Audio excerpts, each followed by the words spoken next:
गेली 3 वर्ष झालं मी कारल्याच पीक घेतोय आणि कारल्यातून मला चांगलं अपेक्षित उत्पादन मिळालंय.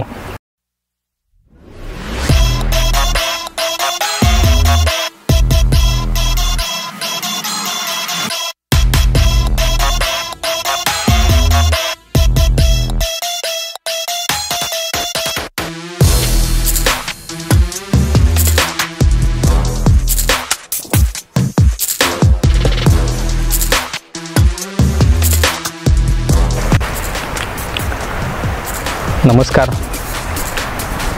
माझं नाव संदीप गजानन पाटील आहे. राहणार कुमटे, तालुका तासगाव, जिल्हा सांगली. गेल्या वर्षी ह्याच व्हरायटीतून मी एकरी 40 टनापर्यंत उत्पादन घेतले.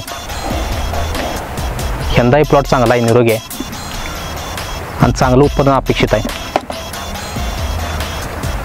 तुम्ही बघू शकता शेंडा वगैरे चांगला चालू आहे. प्लॉट पूर्ण व्हायरस मुक्त आहे. व्हायरससाठी मी Z7 वापरलेला आहे ॲडव्हान्समध्ये. त्याचा रिझल्ट खूप चांगला आला आहे आणि कोणत्याही प्रकारचा व्हायरस वगैरे काही प्लॉटवरती नाही आहे. आणि त्याचबरोबर नेक्स्टॉन टेक्नॉलॉजीचा मी वापर केला आहे. त्याचाही मला चांगला फायदा झालेला आहे वजनात, क्वालिटीत.